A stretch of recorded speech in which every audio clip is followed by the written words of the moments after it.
What's happening? I want to go there. What are they doing? They they are clapping. They are. I want to go there. What are they doing?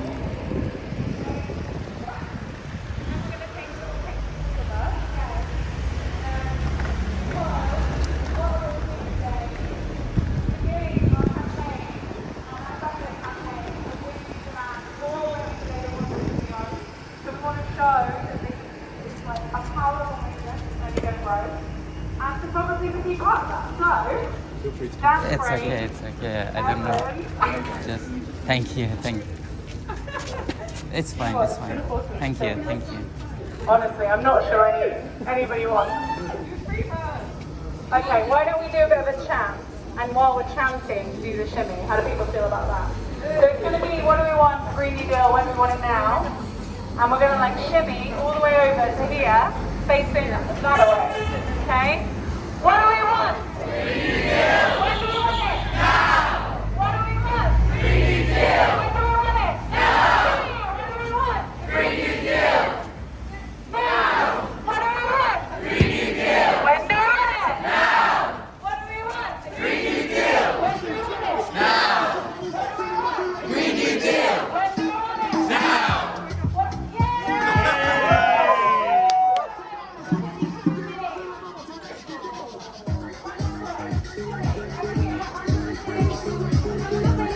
It's fine. It's fine.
Whoa, this is super heavy. Hi everyone, I'm hoping you're feeling hyped and really glad that you've come out on this sunny day to what feels like the middle of nowhere, but the Labour Party is up there and I don't know about you, I think I've heard about lots of different people's motivations, and sometimes I'm struck by how long the last 13 years have been, how hurtful the last 13 years have been. I was 16 when the Tories came into power, and if you look at the last 15 years, it's just, they've gone after the most vulnerable time and time again. They came for young people and tripled our fees. They came for our neighbors and our families and deported them and created a hostile environment. They came for workers and unions. They came for us through our bills and universal credit. They've created a system that has broken down our communities, but we're not broken, we're organizing.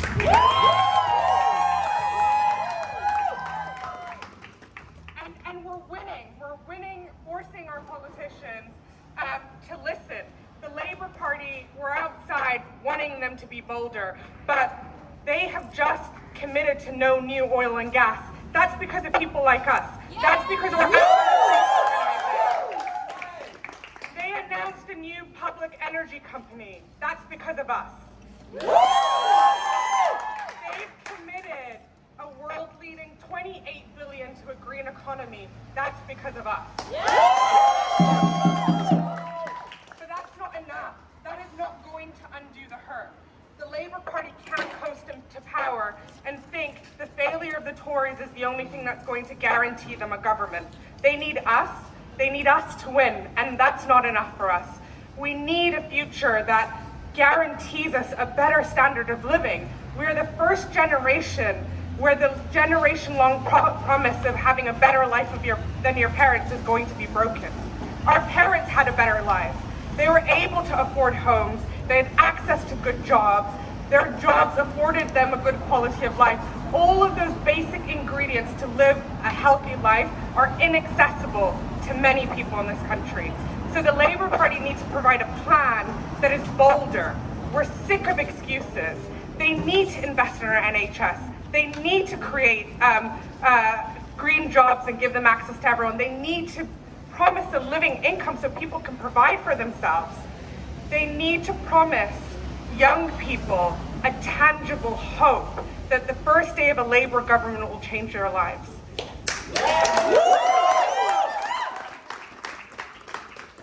And honestly, this is an exciting period of time. I know it doesn't feel like that, but we're 18 months out from an election, and it's all to play for. It's on us to define what the next election is about, and we have the balance of power. Ordinary people, both with their votes and how we organize over the next 18 months, can define the type of government that comes into power. Is it one that doesn't feel indebted to us? Is it one that doesn't feel like it has a mandate? Or is it one that is quaking in its boots, that feels that it needs to deliver, or that we will be on the streets in our tens of thousands until they deliver a Green New Deal? That's on us.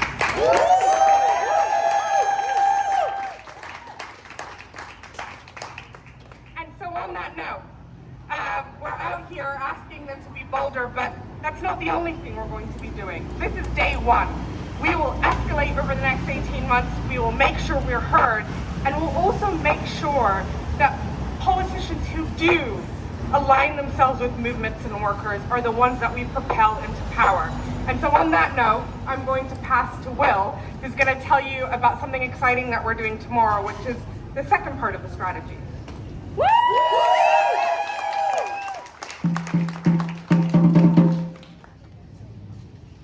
Hello everyone. Hi. So as Basma said, and as multiple of our speakers have said, we have to take aim at the Labour Party, but we can't just do that alone. We know that change doesn't come from a handful of people sitting upstairs making a decision. It has to come from us and our movement in the streets. And that's why this year we're going about the entire country, knocking on thousands of doors up and down the country in every part of the UK, making the case for a Green New Deal and making real connections with voters on the doorstep. Because in the end, that is what's going to give us our power next year as we get closer to an election. So, on that note, we are meeting tomorrow morning in North London, in Chingford, in a place where we have a real chance to elect somebody who's going to be a champion for the Green New Deal, fighting alongside our movements in the next Parliament. And at the same time, to get rid of one of the worst, most nightmarish Conservative MPs in Parliament, Ian Duncan Smith, who is an architect of all the austerity policies that have ruined our economy and our society over the last few years. So that's the fight back. We're going to be in Chingford at 10:30 in the morning tomorrow. Zach, give us a wave wherever you are. Zach has a bunch of leaflets which have all the information on it, which we'll be handing out. We'll also post a link in the WhatsApp group, so don't just go to the rally, go home and have brunch, take even more action, spend the rest of the weekend with us, and we're going to win a Green New Deal together. And the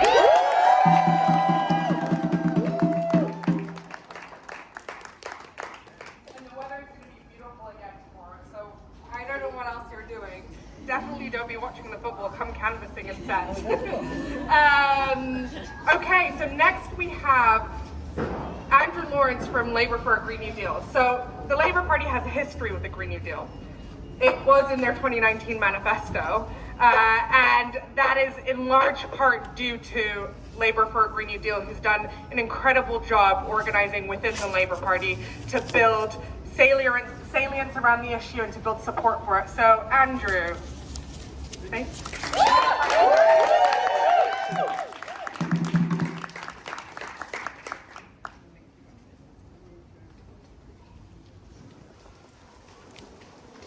All right, can you hear me? Yes. So we at Labour for Green New Deal have been working on a number of fronts to promote the vision that we're all talking about today. We have Labour climate conferences where we meet up and down the country with trade union representatives, with workers and community organisers, and together on a grassroots basis we articulate a vision of how we can transform our society, our economy, and our way of doing politics. We need to constantly, I think, embrace a holistic vision of what we want and how we can transform politics as usual to being politics for all. And in particular, there's three themes I want to emphasize. I want to emphasize energy justice, I want to emphasize climate justice, and I want to emphasize community justice. So, energy justice, this is something that we're all, I think, much more aware of these days, given the skyrocketing energy prices that we've all been suffering under. Colin referred earlier to Smith's invisible hand. Well, I think we all know that the hand is very visible because it's been giving us the finger for countless years. But it doesn't have to be that way. We can take control of the energy system and take control of every facet in order to deliver well-paying jobs, in order to work with communities and work in particular with energy workers right now. We've also heard mention of the energy workers of North Sea Oil, who this year have been striking in the thousands against firms such as BP and Shell and Total. Right? These are the firms which in 2021 alone raked in nearly 150 billion pounds of profit. Previous decade, another 150 billion pounds went to stock buybacks and dividends, right? That's money which could be used toward transforming our energy system, eradicating energy poverty, household poverty, eradicating permanently the need to have a choice between food and fuel. This is something which we can do, this is something which we must do, right? What do these firms say about what their investment plans are? It's perfectly clear. They're saying, look, the profit rates for fossil fuel investments are 2 to 3 times that of our sidelines renewables. So of course, we're going to concentrate on increasing the rate of fossil fuel extraction and consumption. In other words, they're going for short-term profits to destroy the planet for the rest of us. Really, from our point of view, Labour for Green New Deal, we think there can be no just and comprehensive transformation of the energy system without bringing these firms into public ownership.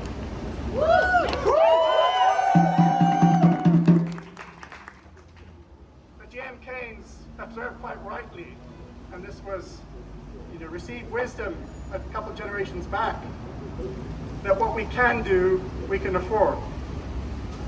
So the question of the cost of bringing these firms into public ownership should be completely secondary to the question of why it is important to do so and what the public ends can be achieved by doing so.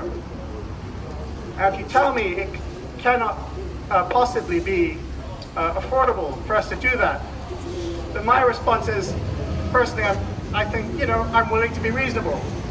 If you're quite sure we can't afford it, then let's expropriate them without compensation.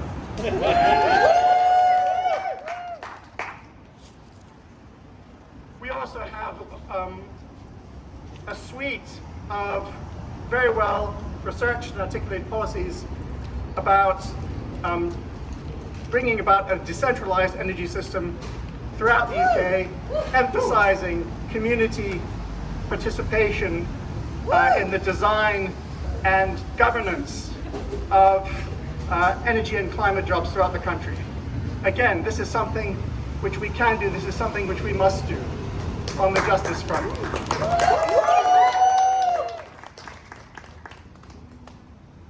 Lastly, I want to emphasize that if we don't take these measures, then the enemy is going to take the upper hand, right? We've seen this time and time again. We cannot let it happen that, yet again, fossil fuel interests upturn the whole economy. Yet again, they set off a shockwave of double-digit inflation throughout the country. Yet again, they confront us with a choice between food or fuel. We cannot let that happen. We have to seize the initiative at the outset, as many speakers have said today, and we need to start organizing now to make sure that this vision is seen through. Anyone who's interested in joining our work at climate conferences, joining us in prosecuting a vision for public power now, I urge you to get in touch. Thank you.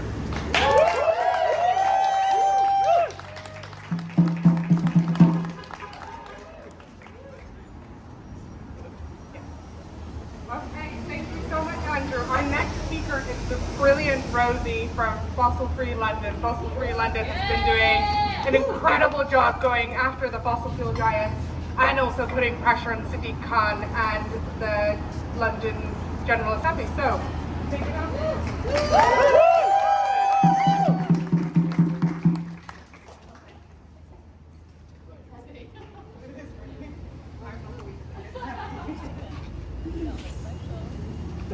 Hey everyone, wait, can you hear me? Is this working? Yeah. So my name's Rosie and I'm here speaking on behalf of Fossil Free London.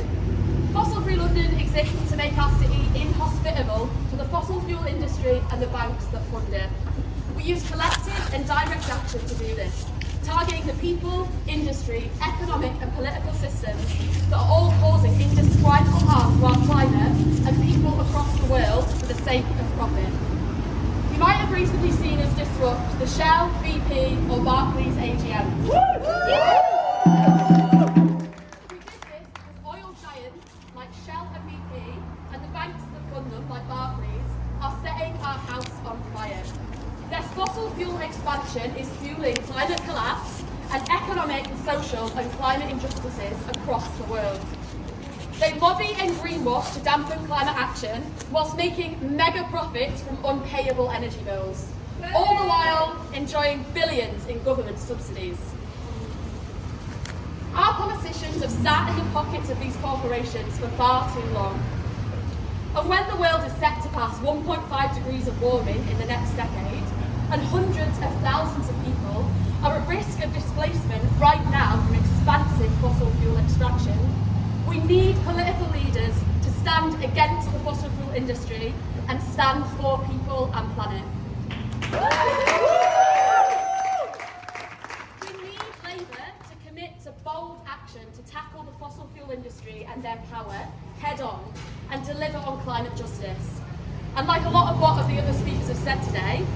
need to not only ban new oil and gas projects, but decarbonise and nationalise our energy to shift our reliance away from oil and gas and commit to deliver a just transition for all workers in the sector.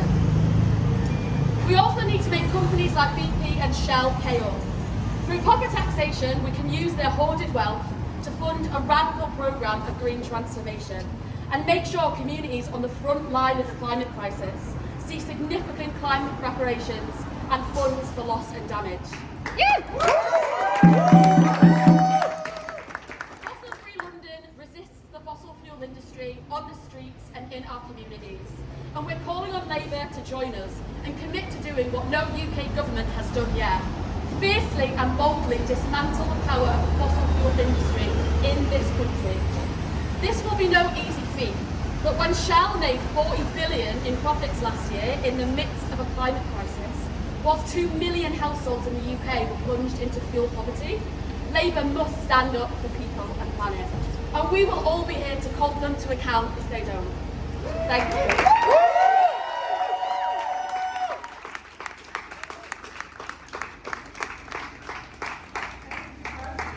Okay, so we haven't got much time left, but our next speaker I am a personal fan of and have a fangirl moment every time I see them. The legend that is Amy McCarthy from Greenpeace. And so you may know Amy from the Conservative Party conference last year. So two powerful Greenpeacers disrupted Liz Truss's speech with brilliantly timed and planned for banners. And so Amy McCarthy is gonna take the stage. Amy, give it up.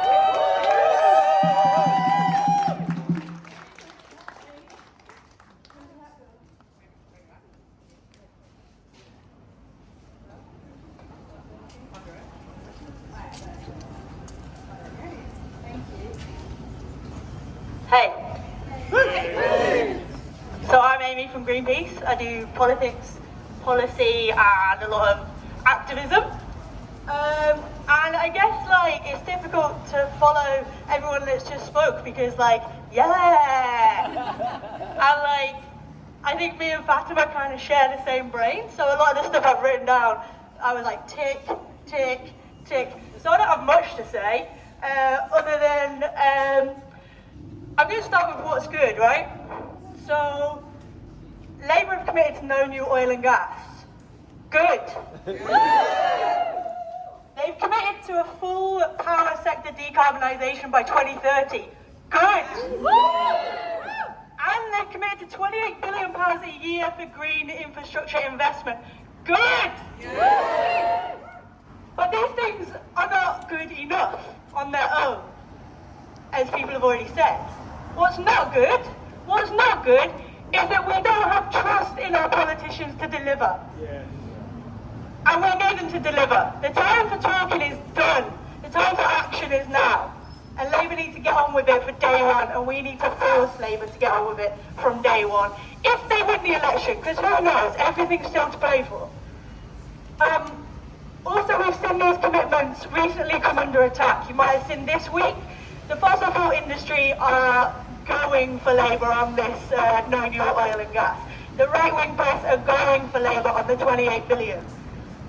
Starmer is making a speech on the 12th of June setting out Labour's energy policy. So the time to fight for this is now.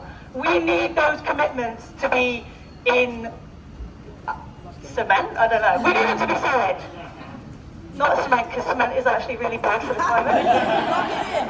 Don't know if you know. But what's missing from Labour's offer? Nature! What are you saying about nature? Because if we don't solve the biodiversity crisis, then we are still screwed. We could turn the fossil fuels off tomorrow and we would still blow 1.5 because of our industrial farming and agriculture. I mean, we have the most nature depleted country in Europe. That is horrific. So, as much as we're going to plant the seeds for the revolution, we need to plant actual seeds and get on with bringing back biodiversity to our country. Otherwise, we're not going to have anything to eat. So, we're facing massive massive problems, as everyone has said, huge challenges. And huge challenges need big solutions, right? We need to see not just good from Labour, we need to see transformational. The time for like incremental politics is done. Things need to change. The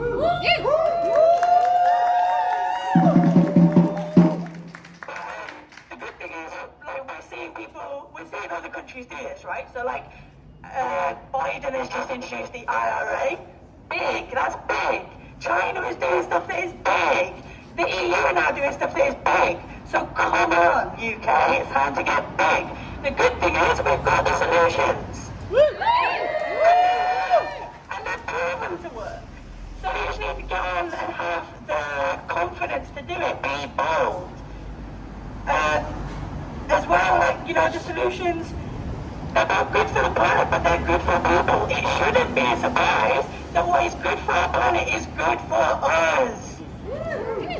So last year, the price of gas was 9 times the price of electricity, right? So we have a cost of living crisis driven by the price of gas. If they just get on and invest in renewables, we'll all be able to live much cheaper and the planet will benefit. There's solutions. We can like look at things like a windfall tax, like people have said 40 billion in profits for Shell last year. While the country is starving, food bank use has gone like through the roof. And we need to start looking at things like progressive tax reform. So if, you know, the Times do this like rich list, if you tax the 350 people on that rich list just 2% more, we'd end up with 22 billion a year extra. Which we could then give to the poorest people in our society and have a more fair, equal country to live in. So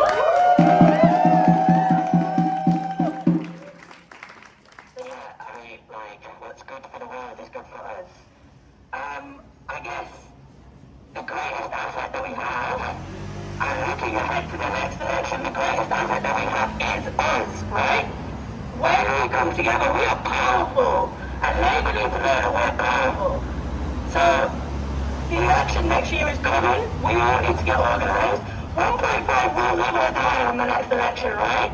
So we need to get organised. We need people to join us. We need everyone here to go and speak to 10 people, and they speak to 10 people, and they speak to 10 people, and we make this election the climate election.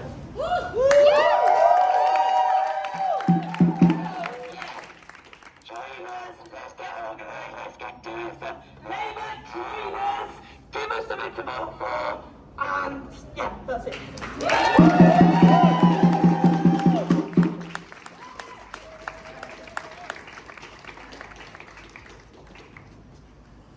Okay, we are nearly done, but we're going to take a brief chant break, so you know, a bit of energy and also make sure they hear us.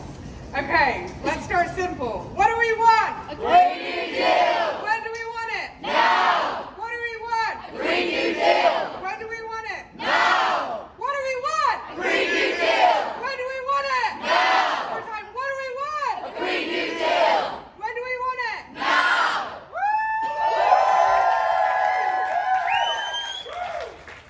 Our last speaker is going to be Ellen, who's going to read out a letter that we actually sent today to Rachel Reeves and Keir Starmer, outlining what we want them to do and asking them to meet with us.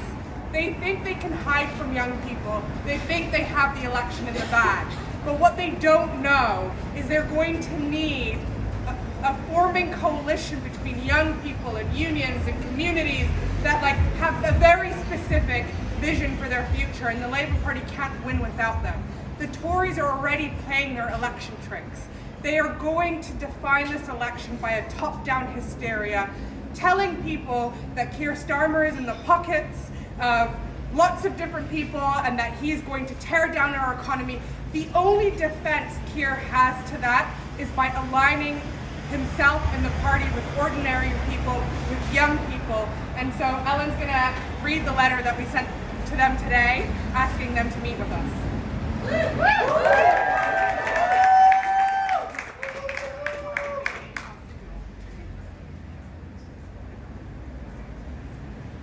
Can everyone hear me? Yeah. Dear We are writing to you as a movement of young people fighting to stop the climate crisis and build a world where we can all thrive. We want our friends, family and neighbours to have happy and healthy lives, warm homes, good healthcare and a government that puts people first. Millennials and Gen Z are increasingly frightened about our future.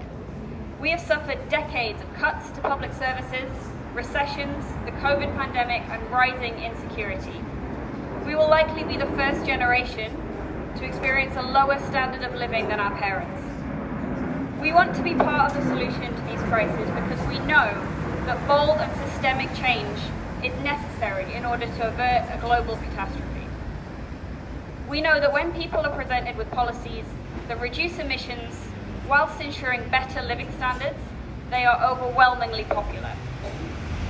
And we were hopeful when you announced that you wanted a greener, fairer future at Labour Party conference last year. And we have welcomed your commitment since then to spend 28 billion every year on climate solutions, to create a publicly owned energy company, to achieve zero carbon energy by 2030, and to end new oil and gas licenses. But we know that without a full suite of Green New Deal policies, the Labour Party runs the risk of applying only the sticking plaster policies that you say you want to eradicate. We are calling on the Labour Party to commit to passing a package of legislation in the first 100 days of government that ushers in a Green New Deal. We have thousands of young volunteers up and down the country who are ready to engage with political leaders who back the Green New Deal. Next election, millennials and Gen Z will for the first time make up the largest percentage of the voting population. If the Labour Party wants to be in power for longer than one term and to be a generation-defining government, then you need to offer us tangible hope. However, we are concerned that political leaders might not grasp the scale of the crisis, and worst, might be watering down any promises on climate action at a time when the climate crisis is ramping up. That's why we want an opportunity to meet with you to discuss these demands for the next Labour Party manifesto. We are calling on the Labour Party to expand public ownership, to tax wealth now, to make a green jobs guarantee, enact a national nature service, and to make polluters pay. At this pivotal moment in human history, we need politicians who will rise to the challenge that is before us. Will you agree to meet with us to discuss our 5 demands? Signed, Green New Deal Rising.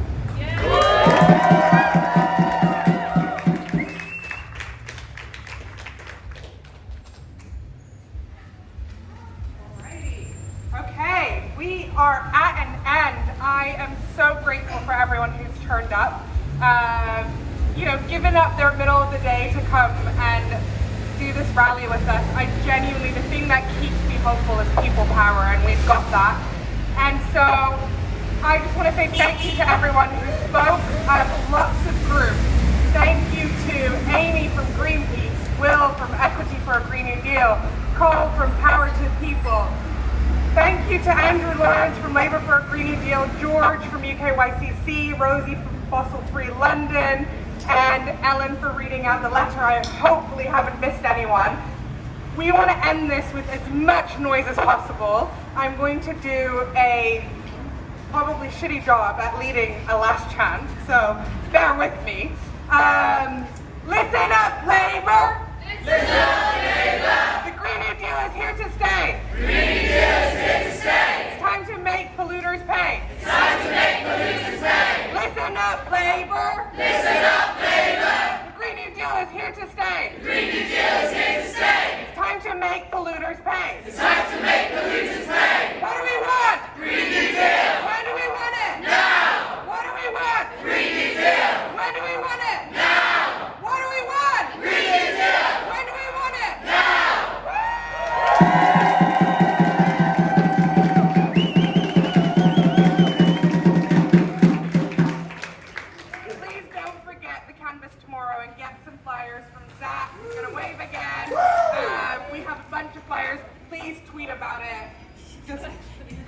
everyone know what we've been doing today, and have a great afternoon in the sun.